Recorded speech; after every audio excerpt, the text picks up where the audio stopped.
Welcome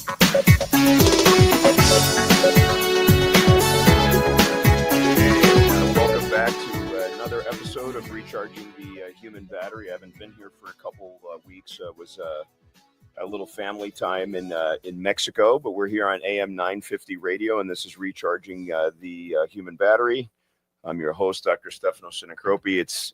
It's good to be back in town and speaking with you guys. So I thought this week I would do something a little bit different. On this show, we tend to talk about all kinds of different health topics. You heard some great stuff from Mandy last week, and we're always going back and forth. But I thought today I'd share something that I've been sharing more often, which is kind of my story and my philosophy about how I decided to go down this path of integrative health, of changing my mentality on the way I look at things, about really personal discovery and coming out of what I call an ignorant phase into sort of a more learning phase. I don't want to be one of these people that spends my time defending what I know, but rather trying to amass as much knowledge as I can to help my fellow human beings.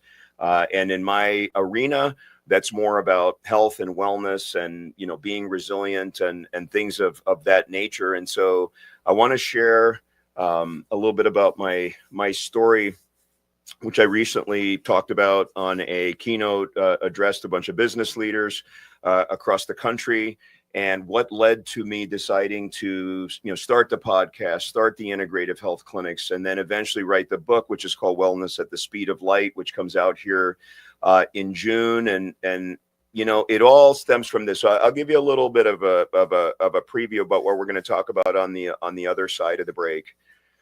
Listen, I've talked to tens of thousands of people in my life. Most of that obviously is the patients, that I see. And so many people just do not feel well. I mean, this is something that it's just an overriding theme, because this is really what pushed me into going down this pathway. I hear it all the time. My friends, my family, like something wasn't quite right. But what really alarmed me was just sitting across from people day after day and them telling me their stories. Now, of course, I started as a technician, right? As a surgeon, physician, technician. We obviously, you want me to do really good spine surgery on you, otherwise you wouldn't be coming to me for help. But the more you hear the stories, I start saying, something is wrong, something is wrong. And so this idea about people just not feeling well really bothered me. It really got under my skin. Something was just not right. And so despite the fact that my career was taking off and, the clinics were busy and our organization was just growing like a weed, there was something that just didn't sit right with me. Like, it's hard to get like deep satisfaction from stuff and just like, by compartmentalizing other things that you see and just putting it somewhere else and saying, what, that's okay. That's not really my responsibility. I'm just going to stick to, cutting on people, fixing them, doing the best I can, getting them back to their lives as far as their spine condition is concerned. But just hearing all these stories just really sparked something deeper in me. I mean, there were times, honestly, I would hear stories about people that would make me depressed. I don't want to leave my clinics feeling depressed, even though, like we were doing really good stuff as far as spine surgery, but yet something was wrong. So on the other side of the break, I'm just going to try to go through a little bit of my story. I'm just going to frame it kind of the way the book is framed in some ways, and just tell you some of the lessons that I learned. And then these lessons are not just for, your health and your wellness, but it's just about having resilience and fighting for what you believe in, and just not listening to the naysayers and saying, what, I'm going to make a change. I'm going to make a difference. And that goes for our health, our wellness, but it also just goes for our lives. And, complacency and accepting average and just not feeling well well and not feeling well about where you're going in life. That's not okay to me. And that's really what I'm trying to help people with. So on the other side of the break, we'll pick it up. We're on AM 950 radio. This is Recharging the Human Battery.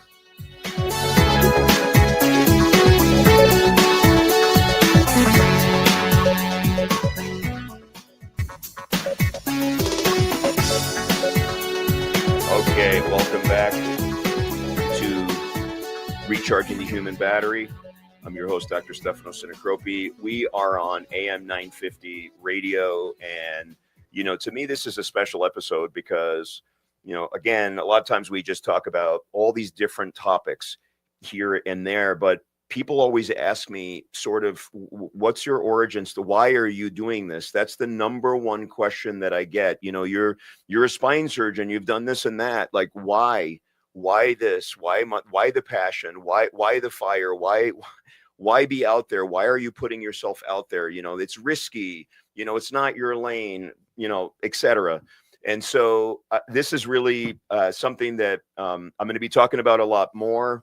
I'm going to be really trying to inspire others to go down this path, again, not just in health and wellness, but in their own lives, so that they just say, you know what, if there's something that's bothering you, if there's something that you're unease with, I think just like I said, just putting it in the cabinet and just trying to throw it away and saying, it's fine, I don't have to worry about that. Let me not think about that. I'm just going to stick in my lane, or I'm just going to stay, you know, I feel okay, so I'm just going to deal with this, or my career's okay. You know, my relationship with my family and my kids are okay. My relationship with my mom and dad, or grandma, grandpa, whoever it is that you know, whoever that may be, you know, it's just kind of like just that feeling of just being okay. It's not where, you know, I want to be in life. That's not what leads to, you know, a great life, you know, for ourselves. We have to do what makes us really come alive. And to be honest with you, what makes me come alive is seeing other people, you know, getting out of those ruts, whether it's health or wellness or careers or whatever. That really is my passion. We all find different passion. You know, your passion might be seeing, you know, that, you know, new, you know, planetarium go up in your community, whatever it is. It's different for everybody. But again, I just want to really spur people to just follow their, you know, that you know, that seed is inside, that seed that's trying to grow, that we spend so much time suppressing. And it just doesn't make sense. And again, in my case, it was just about seeing the just overall dis-ease, right? We talk about the term disease, right? It's dis-ease. So just seeing so much of that on so many fronts, mental and physical and spiritual and emotional, all these different things, it bugs me to such a great degree that then I, you know, I decided to do it. So, you know, this 2025 last year was just a big year for me. And people might think, oh, you know, you get all these milestones, it's a big year, you know, you've made it, quote unquote. You know, I hit my 10,000th surgery last year. You know, people say, oh, that's great. That's amazing. You know, you get the title, you get the big practice, but yet you know, this all still comes with a deep satisfaction, dissatisfaction, because people are not well. And so I want to be able to help as much as possible. And, you know, and it was just such a epiphany for me a couple, you know, of years ago. It was in those quiet moments, really, between, you know, the seeing people and doing spine surgeries and this and that, like where you just keep talking to people. You start asking yourself hard questions. Am I really fixing the people? Right? They're coming to me, and my mentality was, how do I fix this person? Right? How did we, you know, what was the shift between how do I fix this person? Right? Thinking about it in a more kind of an engineering way, to how can I help this person overall with their lifestyle? How can I improve their, let's say, their joy quotient, which is something I talk about in the book quite a bit. Now, what's a joy quotient? A joy quotient is what I believe should be, you know, the fifth vital sign. What does that mean? A joy quotient? Well, what that means is if I, as a provider, a healer, right? That's what we're supposed to be. am seeing people, and yes, maybe we can fix their spine or take that disc herniation out or do something. But I think one of our big jobs should be that we should do everything we do should be in the context of elevating people's joy quotient. So how joyful are they in this tiny blip that we call life? Right, like, because otherwise what's the difference? What is the, what's the point? And so I really, had to make a huge change. And the only way to make that change is really look yourself in the mirror, say, am I doing the things that are really helping people, to overcome their overall challenges? And again, the criticism might be, well, you're a spine surgeon, we want you to be the best spine surgeon you can. Why these other things? Well, I'll tell you why, because they're in front of my face. They're right there. They're right in front of me. And I have this person, and maybe they are not willing to seek care in places where they can find this type of help. So if I can give it to them because of my background, my experience, what I've been through in my own life, if I can help them with their resilience, if I can help them with their overall health, but if I could also become an expert in these other fields, then I can really come up with not just a plan for their spine, but a life plan for them so that they can put those pieces back together, because people are absolutely, broken out here. And, I wanted to do something, about it. So I want to go back a little bit before I even tell you about, when, I made that, like, really had the epiphany that I knew that I need to make a change. I just want to take you back to just understand a little bit, about me, so that you understand, like, why I'm just coming from such a different background. So the stuff that I have seen and everyone's different. Every single person listening to this is very, very different. But I think some of the things that I kind of went through makes me in a really good position to understand humans across a very, very broad spectrum. Okay, because I'll tell you why. So I'm going to just take a walk back. So just a little bit about me. So I had just a really, interesting start to life. So, I'm biracial. And I actually was born to a white mom who was my biological mother, but she could not have me around her own family. So it was just the craziest story. So she actually moved down to the Bronx, lived with my aunt, and had the baby there, and then gave me up for adoption. So I was adopted by these Italian immigrant parents. My first language was Italian. A lot of you guys don't know that about me. And I do have to work on my Italian again. I get good after 2 weeks. Don't worry, for those of you that speak Italian. Don't throw darts. I can get there when I need to get there. But regardless, went through this whole litany, and I'm not going to go into this. This is all in the book of going through really hard challenges. You just imagine 1970s, right? You're this biracial kid adopted by Italian immigrants. You live in an Italian neighborhood. You can just imagine the racism and all the stuff that I had to deal with. Okay. I talk about it some in the book. It's just one chapter. I don't go on and on about it because it's just one small part of what I was, but it just brought a resilience. But what I can say, I think that the positive thing, about all that is I started having a good look into human nature, goodness and badness and all these other things. And I was always a really deep thinker as a kid. What's the meaning of life? What's the point? What are people trying to do? And I saw suffering in my family, and I saw, and I felt suffering myself, and I saw what my parents were going through. And I saw all these things, and I really internalized that. And I use a lot of these lessons that I learned, and I'm sure you guys all do. It's just sometimes we don't think about it. These are things that I didn't really talk about a lot until I decided to do a deep introspection of myself so that I can be better for other people. Because until, we really, do the, kind of the live autopsy, like David Goggins says, of ourselves, we can't really be our best, for other people. And this really upbringing really showed me a different thing. But the big part of it which really helped me, was that my parents couldn't have been, more loving, and they just wanted me to be successful. They had a huge chip on their shoulder, right? Because they had this adopted kid, and they, like they were undergoing like racial comments and blah, blah, blah. So they wanted me to be successful. So my dad was like, this kid is just going to just like it. Like if I wasn't like super successful, I don't think that he could have even tolerated that. It was intolerable, not possible. And that is a big story, like in immigrant families in general. But now you throw fuel on the fire, and you could see. So my dad actually used to make me read the dictionary 2 hours a day, like non-negotiable. Every day I had to sit there in front of him, right? And he did not have an education. He dropped out of school and grammar school, and he made me read the dictionary in front of him 2 hours every single day before I could go out and play with friends. You know who else was doing that? Nobody, just me.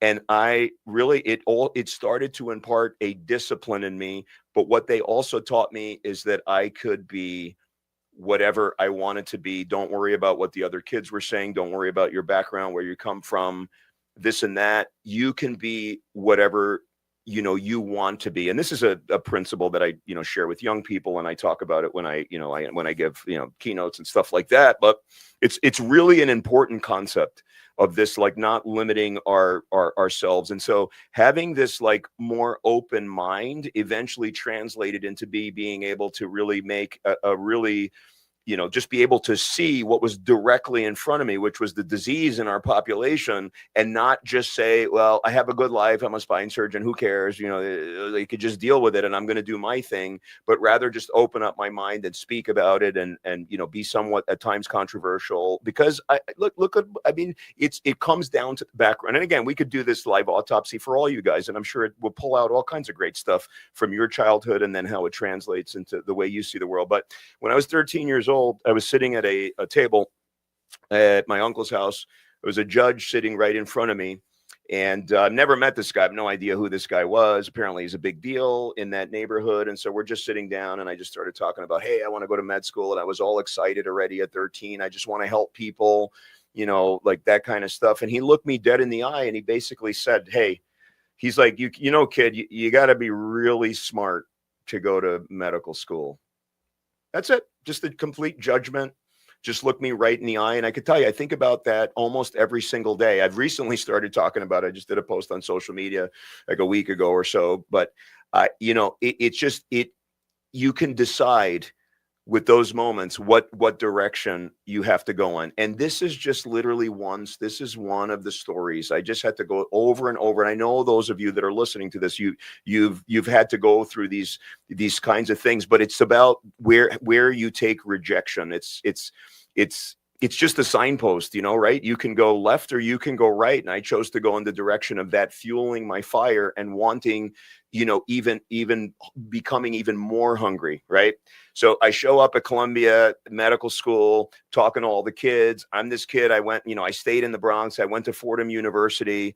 That's a whole other discussion. But anyway, got in, did well on the MCAT, got into med school, went there. Of course, almost all these people are from fancy schools, from the Ivy League, Stanford, Yale, Harvard, all these other places. And here is the kid from the Bronx, still in New York City. All these people telling me, they have fancy parents, people have yachts, they got all kinds of stuff.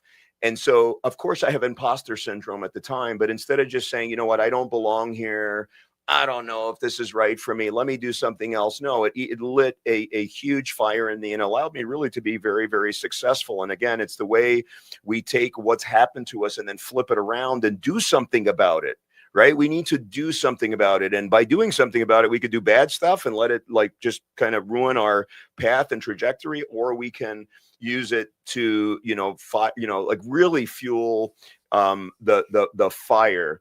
And so again, went through that, and then eventually, got through med school.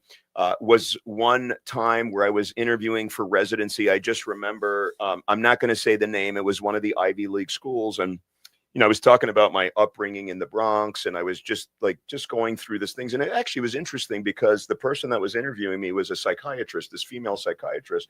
And after our discussion, she looked at me again. I don't know why this keeps happening to me, by the way, but she looked at me again and said, hey, she's like, yeah, with your background story, I don't know if this is kind of the right setting for you. I don't know if like these are like quote unquote your people. I don't even know what that means.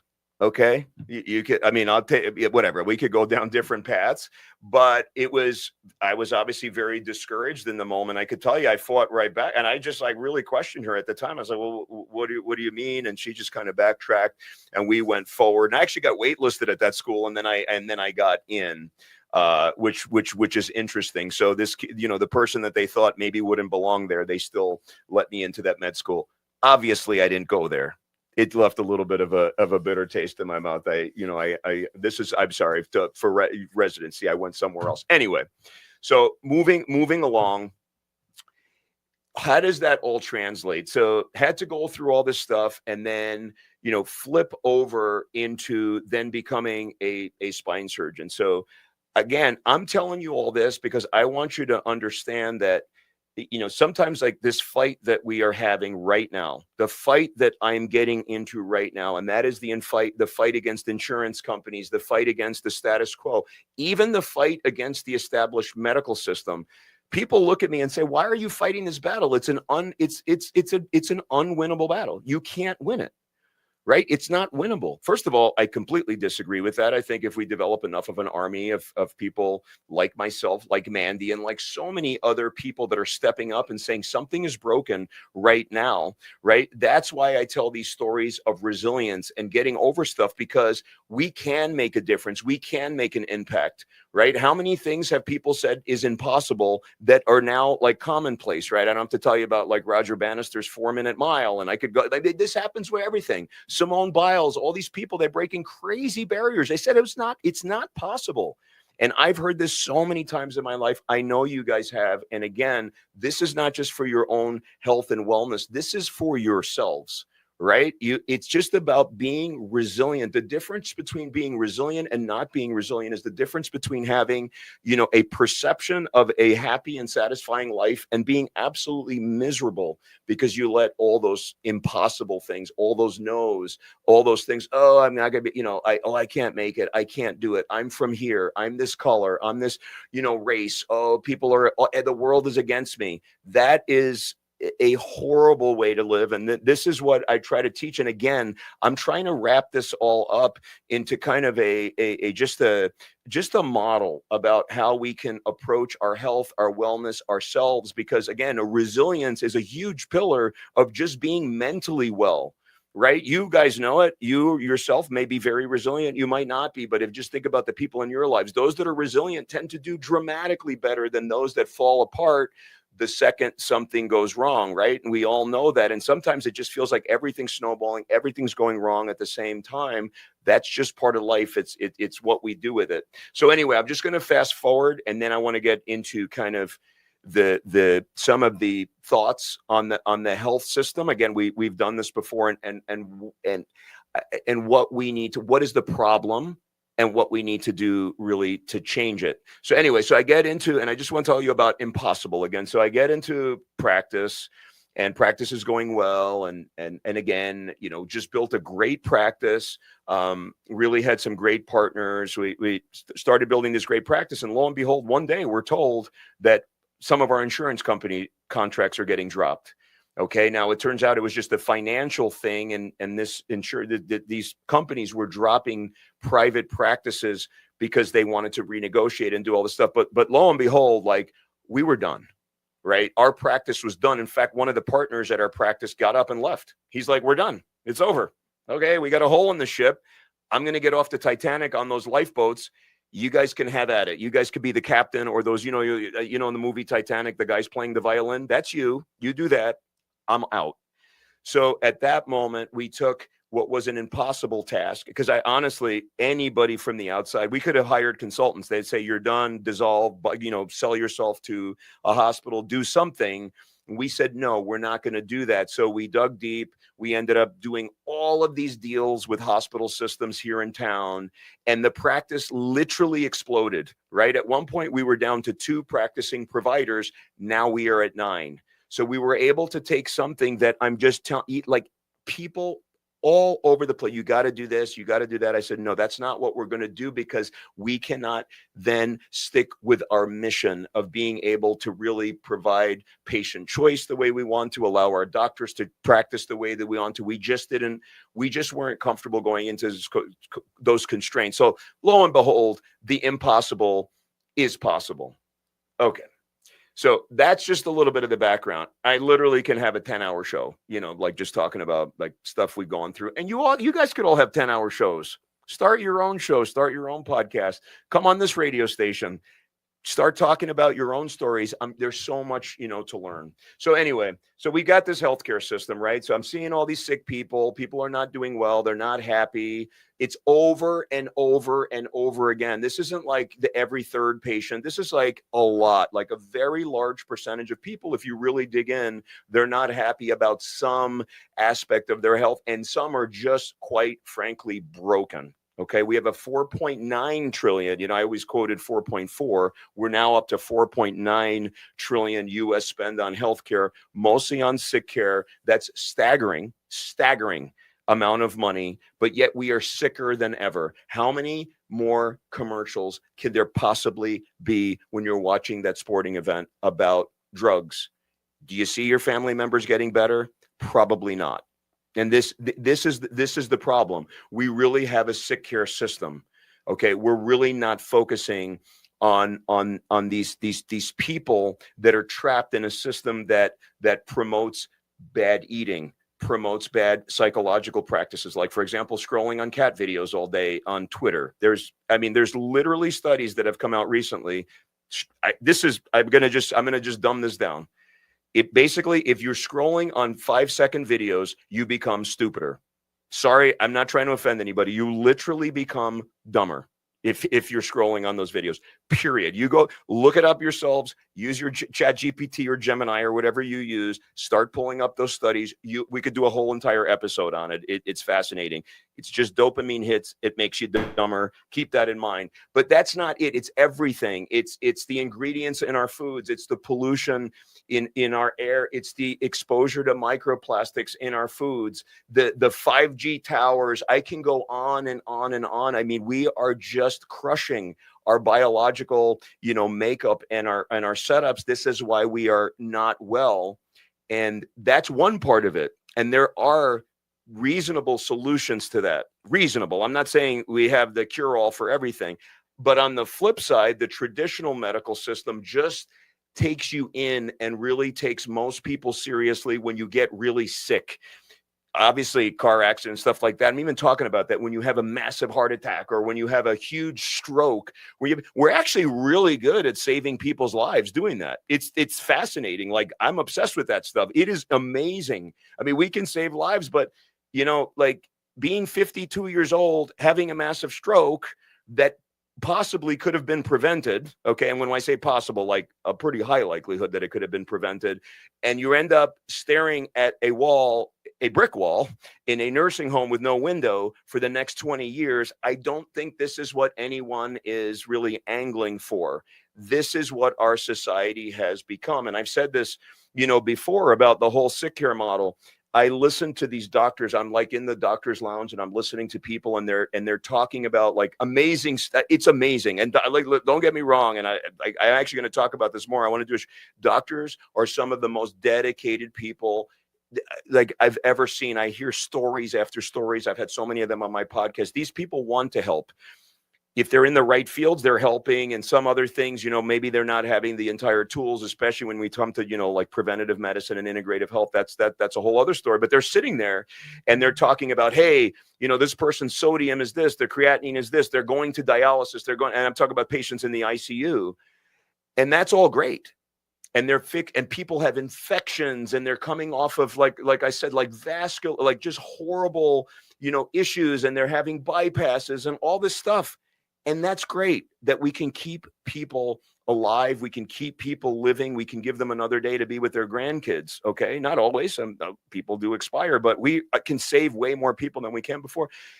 That's not the question. I get it. The next question would be, well, what if their sodium was, what if we did this? But that's great. And I think obviously you need to answer those questions when you're trying to treat these sick people. But I think we're not asking the other questions. And I do. I will randomly stop people when they're talking, and I say, "Hey, have you ever thought of this?" And they think I'm just like some crazy doc. What happened to you? Did you inhale too much anesthetic, today during your last surgery? No. And that's this question. The question is this: why are they here? Why is this person here? I get it. They had a heart attack. That's not my question. Why are they here? What was their lifestyle? What toxins were they exposed to? What foods did they eat? What emotional traumas have they undergone? Right? What spiritual practices did they had? Like, what did they do to prevent themselves to get out of here? But more importantly, what's this formula for getting them in the ICU? I can tell you that in America, and in like now most westernized countries, we've got that formula down pat. We're really good at making people sick, like really, really good at making ourselves sick and then promoting behaviors that make our fellow man sick. And it's a huge problem. So I think asking these questions. All right. So not going too far, down that road. The question, we have to ask the right questions. Why? So I'm going to just go back to everything I said before, because I want to just tie this all together. Unfortunately, this is a show. People always said, hey, you can't fix this, you can't fix that, it's too hard, it's impossible, you're not the right guy, you don't look the right way, you're not from the right, all that stuff. So all that translated into when people say now, well, this is just the way it is, right? Our healthcare system is doing great. We can save all these people, we can prolong life, even though our life expectancy, you should look at that chart. It's not really going anywhere, right? But what we can, all these people that are getting sick, so instead of maybe they're living that long, maybe people are living to 82 or whatever it is, but maybe 20 years of that is awful. It's horrible. Is that what you want for yourselves and for your families? No. So I think that on the flip side, listen, we spend 90% of our dollars, right, on sick care. What about a world where those of us that do have the titles, that do have the microphone, right? That's why we cannot be complacent. That's why I want to stand up and say, listen, we can do better, because the whole point of this is for people to be joyful and to live better lives. That's the point, right? And are we doing that right now? I want, and this is more than possible, right? Just starting this way. I want physicians to start thinking before they go into a room, not what prescription do I need to give the patient? What surgery do I need to offer the patient? Those are all very important things. And obviously, if they have serious conditions, that's what they need. And I'm very grateful for the doctors and having that expertise. But I want them to start thinking, how can I help this person to lead a better life? How can I get their joy quotient up?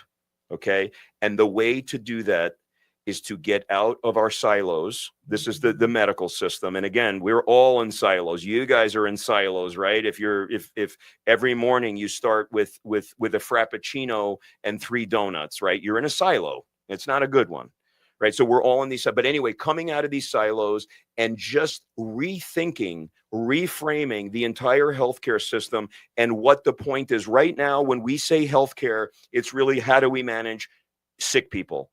Period. That is what the focus is. Now, yes, there is a very much a growing movement. Some of it is very positive. Some of it is BS. I try to cut through that noise for you guys on my stuff. There is very much a growing health and wellness movement. A lot of them are just trying to sell you stuff, may or may not help you. A lot are really taking this on and taking that Olympic torch and trying to get it to the finale and get you guys better.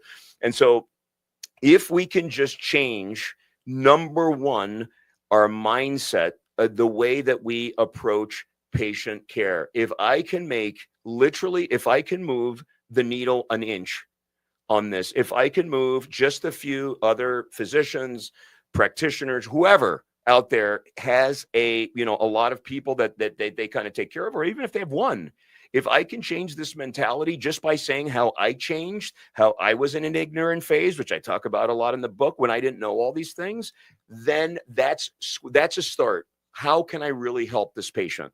And again, we're not thinking that way. I wasn't thinking this way. Yes, I was thinking, how can I help them by doing an operation on them or sending them for an injection or whatever I was doing? But I wasn't thinking, how can I overall make the quality of the person's life better by understanding things about them that I would not have previously, perceived. So that's step one. The next step is really to then become educated in things that we are not taught, for example, in our training. And so we really have to go outside the box, right? So when I made that decision, that's how the book opens up. It was a random Thursday night. I'm sitting there in my gym. I'm getting more and more mad. I'm feeling all like, conflicted. I don't know what's going on. And I just made a post about how I'm going to do this podcast, Wellness at the Speed of Light.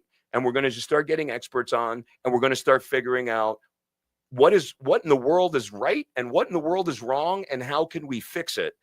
Honestly, when I put that out there, no clue what I was going to do. I didn't even know how to, I had no idea how to even run a pod, what software to use. Nothing. I knew nothing about it. But I was like, if I commit and I publicly just put myself out there, I'm going to do it, right? And that was around the same time that I had already made the decision to start the clinics and do these other things and go out there. These types of transformations, again, it's not about I don't even want to talk necessarily about it, but I want others to transform, because there's so many brilliant doctors out here and other practitioners. I talk to them all the time. If they just would get out of their silos, the things that they could do to help, because this is the only way it's going to change. It has to come internally like it came from me. And we have to do a deep dissection, and we have to think to ourselves, are we doing everything that we can to really make the difference in people's lives? Okay. So that is the transformation. And I could go on. I mean, obviously I lay this all out in the book. And if you see what I talk about on social and this and that, I lay it all out. That's one side of the coin. Now it's you. I'm going to talk to you guys, right? Because I'm not going to let you off the hook. Everything in that book is about you guys becoming the CEO of your own health. You've got to take your own wheel, right? Whatever. I know a lot of you are not religious out here or whatever, right? Jesus, take the wheel, or however you want it. But you got to take the wheel. You got to take the wheel on your own lives. You cannot turn over your life randomly to people, even when they are supposed experts. You have to do the research. You have to hire people in your own department. Right? If you have a heart problem, you have to hire the right cardiologist for you. Again, obviously they have to have the credentials. They have to be good. They have to vibe with you, but they have to be the person that you feel is going to help you the most. And that takes work on your part. You can't just get referred there. Oh, this is where my primary reference is where I'm going to. No, you've got to find that team that is going to be able to best support you. And so that is really taking control of your own lives. You have to start really doing research on what's available out there, right? Some of you are super anti-Western medicine, but you really do need to learn about Western medicine, because you're really missing, and you might be really sick. So I don't recommend not know. And some of you are hardcore Western medicine and think everything else is a sham, but yet there are so many things out here, like the biohacking we talk about all the time, and all these other things, Eastern medicine, there's all energy healing. I could go on, but just really making yourselves experts on you.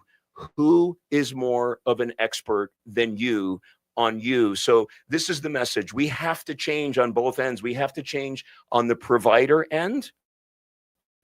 Again, we have to change our mentality, and we have to change our knowledge base. We have to understand what's out there. We have to understand what's possible. And this is the way we are going to make a change. This is the way that preventative healthcare is really going to explode in this country. And I mean real preventative healthcare. I don't mean coming in for a visit and having a normal blood pressure and a normal blood glucose and being given a clean bill of health. Oh, you're great. You're perfect. And you feel terrible. That's not the way we're really preventing you from going down those bad paths. Again, education. I literally have stacks of textbooks in my house. It's all over the place. My wife hates it. It's a big mess about topics that literally if you would have asked me 5 years ago about me having books on this topic, I would have literally laughed at you. But yet I was able to have those epiphanies and go there. On the patient side, you got to really take the wheel. You got to take control of your own health.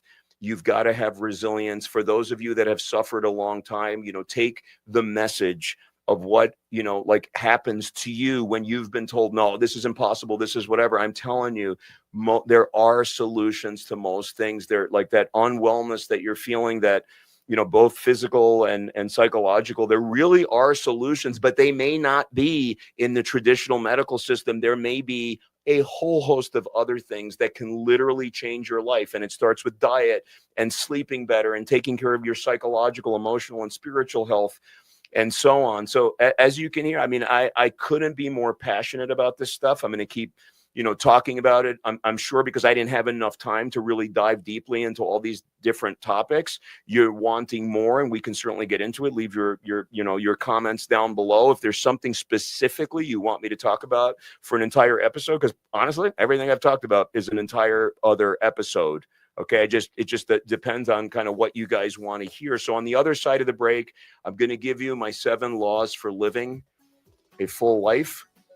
Take it for what it is. We'll see you on the other side. This is AM 950 radio, and this is Recharging the Human Battery.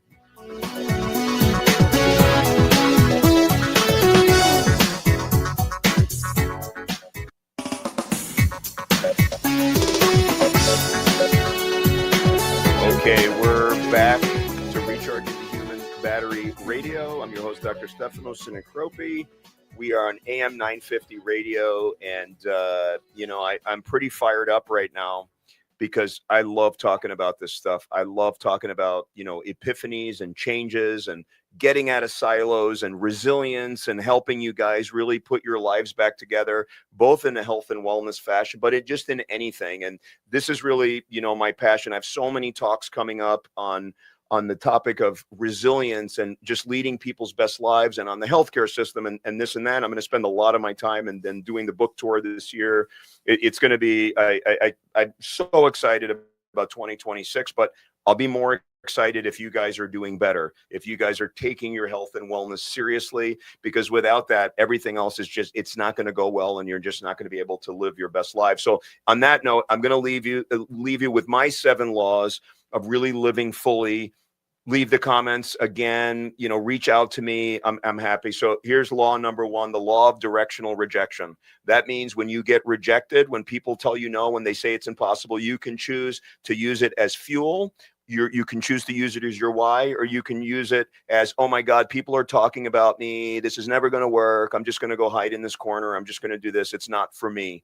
Okay. I don't want you to go in that direction. Number 2, the law of showing up, right? People say this all the time. 90% of success is just showing up. It's consistency. You got to show up. That's whether it is in your business, your job, in your health and wellness. You have to show up. By showing up for yourself, that means being responsible for diet, keeping on your diet, keeping on your sleep schedule, whatever is going to make that happen.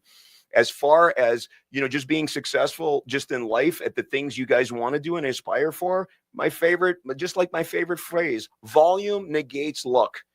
Do something so much that it's almost impossible for you to fail.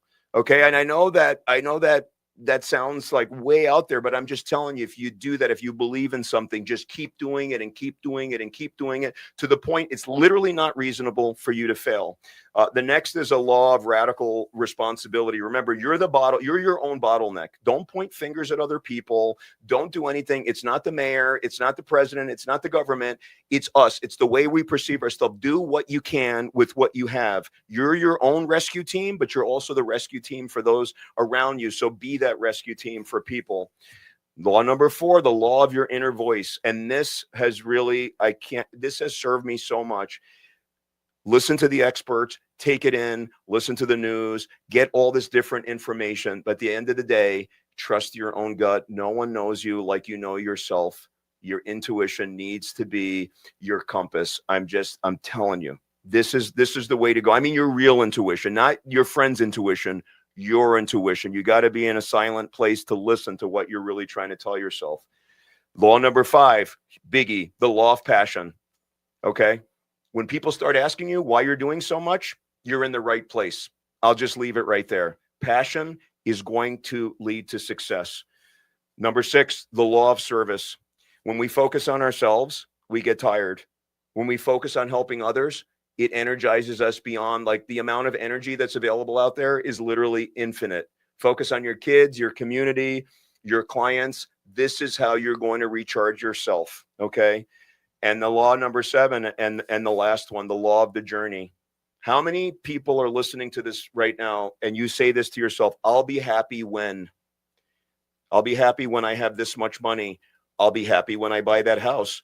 Oh, when I get that car. I'll be happy when I get the promotion. How many things did you already say before that you said were going to make you happy that have already happened? And here we are today, not happy, right? It's about a journey. There is no arrival. There's no finish line. It's about the path. Be happy with the climb. Be passionate. All the things I talked about before. So on that note, this episode ends. Feel free to reach out to me. I love talking to people. Find me on social. Find me, on the comment section below the radio show.